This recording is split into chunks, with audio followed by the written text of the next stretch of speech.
And NBC5 investigates. Despite the risks of using public transportation during the pandemic, many in Chicago rely on the CTA to get around. But passengers and CTA employees say both riders and drivers are refusing to wear masks. And NBC5 Investigates found out there's nothing that can be done about it. Hilda Gutierrez has that story. These photos were taken between April and August on CTA buses. Passengers without masks in crowded spaces. Here we see two men with CTA uniforms, but with no masks. This driver has a mask, but it's on his chin.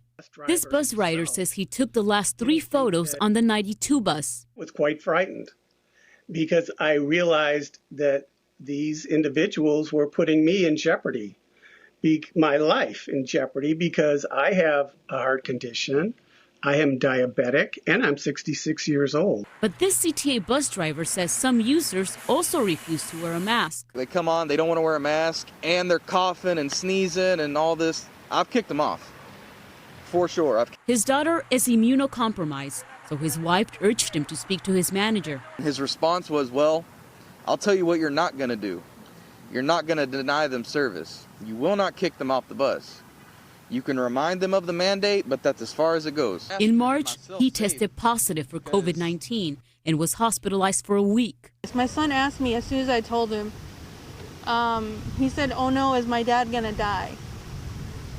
And then days later, I ended up having to separate from them because I tested positive for COVID. Paula has been a CTA driver for almost 20 years. Sometimes they come up to me asking me, why is this person not wearing a mask? Can you ask him to wear a mask? And I feel helpless, but because I cannot do anything about it. When we asked CTA about this problem, they said their employees are not required to enforce this mandate or ask people to wear a mask or to social distance.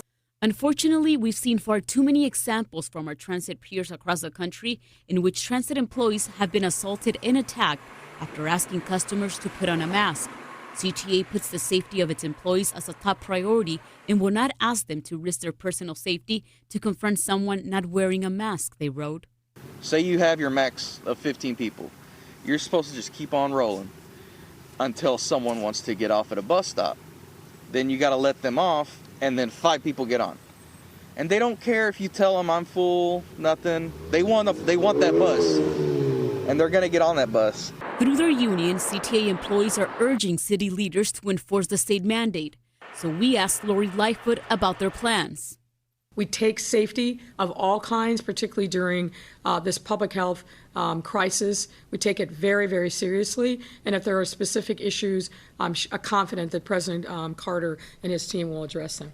We have a bulletin board where you see the pictures of people who have died.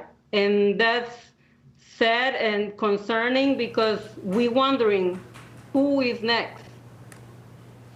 Thanks to Hilda Gutierrez for that story. CTA tells us that at least 540 employees have tested positive and 7 had died from COVID. They also recently conducted an audit on mask compliance among customers. They found that of the more than 4,000 customers, 85% entered the station wearing or were in possession of a mask. Marion, this